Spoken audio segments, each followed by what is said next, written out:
الحرج كأنما يصعد في السماء كذلك يجعل الله الرجس.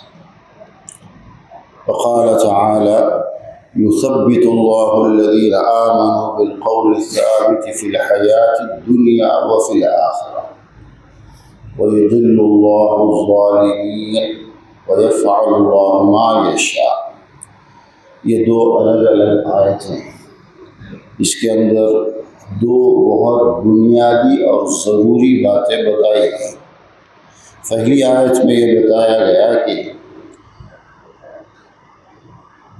جسے اللہ ہدایت دینا چاہتا ہے، فَمَن يُرِدِ اللَّهُ أَن يَهْدِيَهُ، ایمان کی دولت سے نوازنا چاہتا ہے، کسی کو ہدایت دینا چاہتا ہے تو اس کے سینے کو اسلام کے لیے کھول دیتا ہے، یعنی اسے اسلام سمجھا دیتا، اسے اس پر مطمئن کرنا.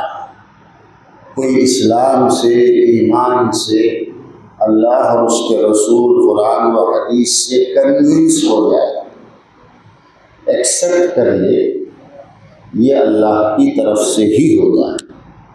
اسی لیے ہم بار بار کہتے ہیں نا کہ ہدایت اللہ کے ہاتھ میں ہے، کوئی اور سورس نہیں ہے جو ہدایت دے سکے. کتنے لوگ ہیں جو بڑی عقل والے ہیں، بڑا انہوں نے ریسرچ کیا، لیکن وہ ایمان سے محروم رہ کر چلے. ان کی ساری محنت، جو کچھ انہوں نے کیا، لوگ تو اس سے فائدہ اٹھا رہے ہیں، لیکن ان کو کیا فائدہ؟ وہ تو اللہ کے انکار میں ہمیشہ کی عذاب اور دوزخ میں چلتے. اللہ جسے چاہتا ہے اسی کو ہدایت ملتی. ہدایت صرف اللہ کے ہاتھ میں ہے. انسان صرف کوشش کر سکتا ہے، اپنے لیے ہدایت مانگ سکتا ہے. اسی کو اللہ کے نبی نے ایک حدیث میں اچھی طرح سمجھایا کہ لوگوں کے دل جو ہے اللہ کی دو انگلیوں کے بیچ میں ایک دل کی طرح سے، اور اللہ جیسے چاہے دلوں کو پھیر دے. کسی دل میں ایمان کے تعلق سے شک و شبہات میں ڈال دینا، اور کسی کو ایمان کے لیے کنوینس کر دینا، کسی کو سمجھا دینا، کسی کو، وہ الگ الگ بات ہے. ابو بکر رضی اللہ عنہ دور کے دوست تو تھے اللہ کے نبی کے، لیکن قریبی رشتہ نہیں تھا. اس کے مقابلے میں ابو جہل قریبی تھا، رشتہ داری تھی. اللہ کے نبی نے جب یہ اعلان کیا کہ میرا سفر ہوا ہے، راتوں رات اللہ نے مجھے مکے سے پہلے فلسطین لے گیا، بیت المقدس، پھر وہاں سے سارے آسمانوں کا سفر ہوا، اللہ سے بات چیت ہوئی، اور پھر واپس بھی آ گیا. پہلے اس خبر کو ابو جہل نے سنا. ابو بکر سے بھی پہلے یہ بات اسے پتہ چلی، اور اس نے مذاق اڑایا. اس نے یہ سوچا کہ دیکھو، آج میں محمد نعوذ باللہ کو جھٹلا سکتا ہوں. ابو بکر کے پاس آ کر اس نے کہا، تم تو عقل مند آدمی ہو، ذرا بتاؤ، کوئی یہ کہے کہ وہ ایک رات میں وہ فلسطین جا کر واپس آ سکتا ہے؟ اس زمانے میں، آج کل کی بات نہیں، کہ یہ سچ ہو سکتا؟ ابو بکر نے پہلے تو یہی کہا کہ یہ کیسے سچ ہو سکتا ہے. اس وقت دنیا میں کوئی ایسا سورس نہیں ہے کہ جو مکے سے 1000 کلومیٹر سے زیادہ جائے بھی آدمی اور واپس بھی آئے. ایسا کچھ نہیں، مہینوں کا سفر ہوتا ہے. تب ابو جہل نے کہا، یہ کہنے والے کوئی اور نہیں ہے، یہ تمہارے نبی محمد کا ایک کہنا ہے کہ وہ جا کر آئے. فوراً ابو بکر نے یہ کہا، پھر تو ٹھیک کہہ رہے، پھر تو وہ سچ ہے، ابو بکر کو سمجھ میں آئی بات، لیکن سگے اور قریبی رشتہ دار کو سمجھ میں نہیں آئی۔ دونوں مکے کے سردار تھے اور دونوں ہمارے نبی کو بچپن سے جانتے تھے۔ وہ یہ بھی جانتے تھے کہ اس بچپن سے آج تک انہوں نے کبھی جھوٹ نہیں بولا ہے، تو اس طرح کیسے جھوٹ بول سکتے ہیں؟ ان کی سچائی آزمائی گئی تھی۔ اللہ کے نبی اپنے سچے ہونے کی جو دلیل پیش کرتے تھے مکے والوں کے سامنے، وہ ایک ہی چیز تھی کہ تم نے مجھے اب تک 40 سال تک جو میں تمہارے بیچ میں زندگی گزارا ہوں، کیا وہ کافی نہیں؟ میں کیسا انسان ہوں؟ کیا میں جھوٹ بول سکتا؟ فقط لبثت فیکم عمرا۔ اللہ کے نبی کی سچائی خود دلیل تھی، لیکن سامنے والا یہ سب دیکھ کر مان بھی لے، یہ صرف اللہ کے ہاتھ میں ہے۔ جو نہ ماننا چاہے، اللہ جسے ہدایت نہ دے، ساری چیزیں ہوتے ہوئے بھی وہ انکار ہی کرے گا۔ ابو طالب جو تھے ہمارے نبی کے چچا، انہوں نے تو پال پوس کر بڑا کیا تھا، سب کچھ سامنے ہو رہا تھا ان کے، وہ بھی ایمان نہیں لایا پھر تک۔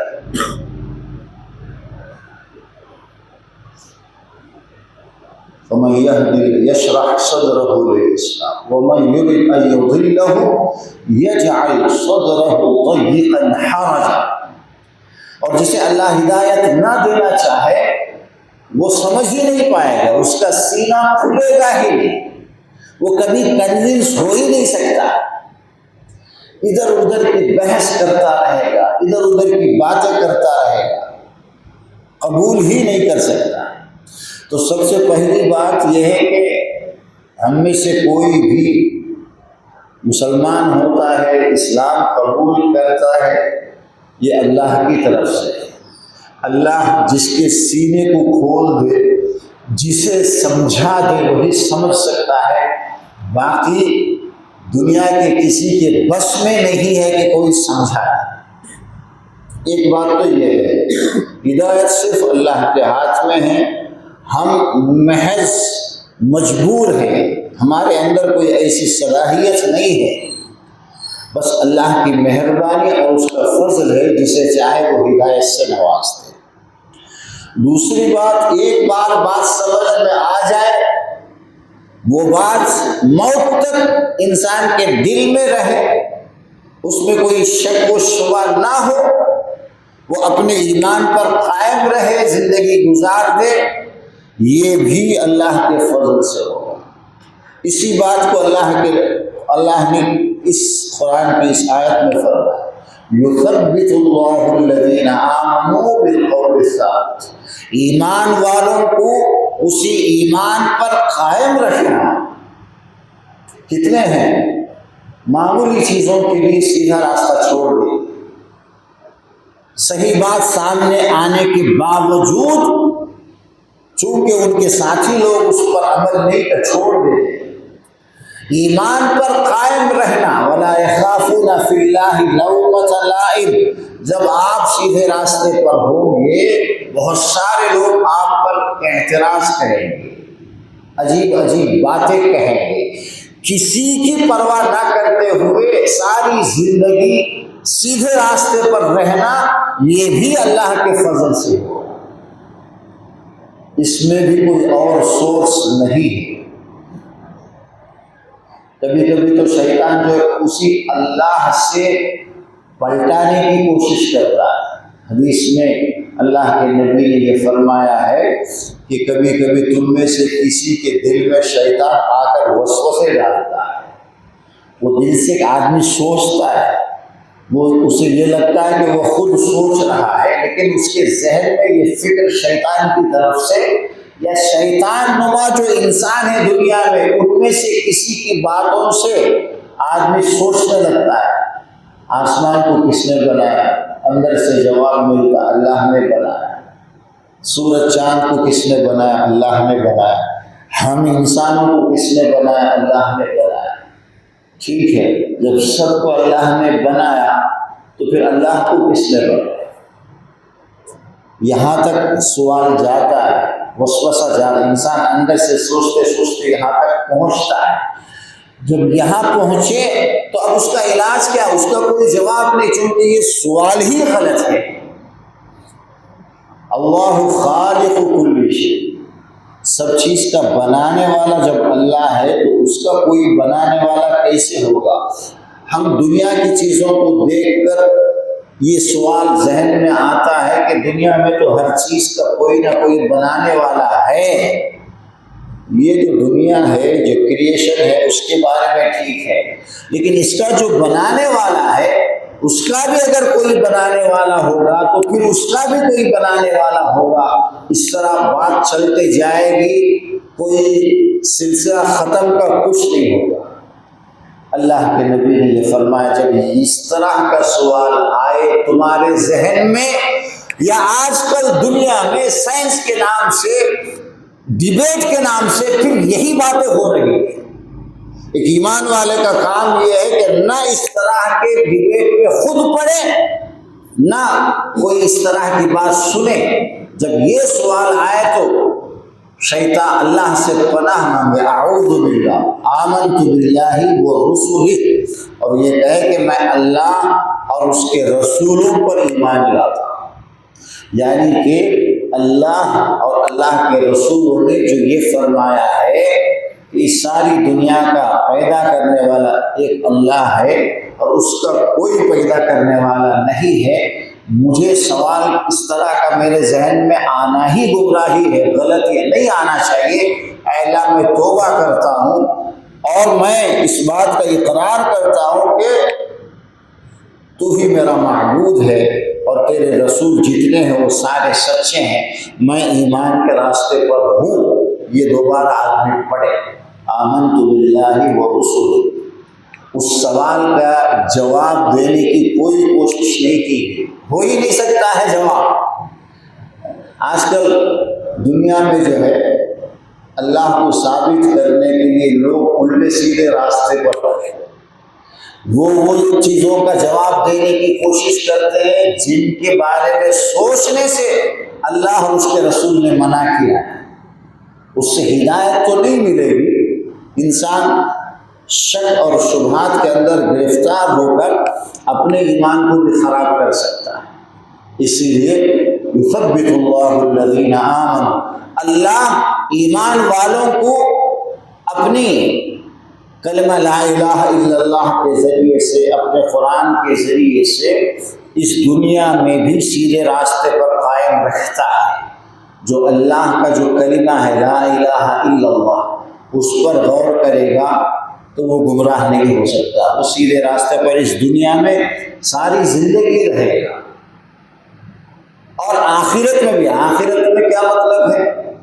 بخاری کی حدیث ہے کہ جب انسان کو قبر میں دفنایا جاتا ہے، دو فرشتے آتے ہیں، اس سے 3 سوال کرتے ہیں، تیرا رب کون ہے، تیرا دین کیا ہے، اور محمد صلی اللہ علیہ وسلم کے بارے میں تو کیا جانتا ہے۔ اس کا جواب ایک ایمان والا ہوگا تو اللہ اس کے دل میں ڈالے گا اور وہ صحیح جواب دے گا کہ میرا خدا اللہ جو ہے، اللہ میرا رب ہے اور محمد میرے نبی ہے اور اسلام میرا دین ہے۔ یہ باتیں اللہ کے ڈالنے سے آپ قبر کے اندر جواب۔ اس آیت کی تفسیر میں اللہ کے نبی نے یہی فرمایا۔ تو دنیا میں ہم ایمان لائے اور پھر ایمان کے راستے پر ساری زندگی رہیں اور پھر ایمان پر ہی ہمارا خاتمہ ہو، کلمہ پڑھتے ہوئے ہم اس دنیا سے جائیں اور پھر قبر کے اندر فرشتوں کو ہم ٹھیک جواب دیں، یہ تینوں سوال جو ہوں گے اور قیامت کے دن ہمارا حساب ٹھیک ہو جائے۔ یہ سارا اللہ کے ہاتھ ہے، تو ہمیشہ اللہ سے مانگتے رہنا چاہیے۔ اللہ کے نبی نے دعا سکھائی، یا مصرف القلوب صرف قلبی علی طاعتی، اے دلوں کے پھیرنے والے، میرے دل کو ایمان پر، ایمان کے راستے پر ہمیشہ قائم ہے۔ یہ رمضان کا مہینہ ہے، جتنا ہم اس کی فکر کریں گے اور اس کے بارے میں دعا کرتے رہیں گے، ہمارا ایمان مضبوط ہوگا، ہمیں اپنے دین پر چلنے میں خوشی ہوگی۔ شرح صدر کا مطلب یہ ہے کہ آدمی اپنے ایمان والا ہونے پر اسے خوشی ہو، ذرا برابر سوچے نہ، فکر نہ کرے، اور ایمان کے راستے پر چلنے میں اسے مزہ آئے۔ ایک ہے آدمی کام کر لے، روزہ بھی رکھتا ہے، تراویح بھی پڑھتا ہے، کیا اسے روزہ رکھنے میں واقعی خوشی ہوگی؟ کوئی آدمی جب محنت کر کے اس کو سوٹیبل جاب ملتا ہے تو ایک فیشن کے ساتھ وہ اس جاب، اس کی جو ذمہ داری ہے پورا کرتا ہے، وہ خوش رہتا ہے کہ مجھے اچھا کام ملا ہے، میں اپنے کام سے خوش ہوں۔ کیا ایمان والا نماز پڑھتے ہوئے، روزہ رکھتے ہوئے خوشی کے ساتھ وہ سارے کام کر رہا ہے؟ اگر کر رہا ہے اس کا مطلب ہے کہ وہ ٹھیک صحیح راستے پر ہے۔ خوشی نہیں ہوتی ہے، تکلیف کا احساس ہوتا ہے، پریشان ہوتا ہے، تھکا ہارا وہ کسی طرح پورے کر رہا ہے، اس کا مطلب ہے کہ ابھی ایمان میں کمی ہے۔ اپنے ایمان کو، اپنے عقیدے کو مضبوط کرنے کی ضرورت ہے۔ سبحانک اللہم و بحمدک، نشہد ان لا الہ الا انت، نستغفرک و نتوب الیک۔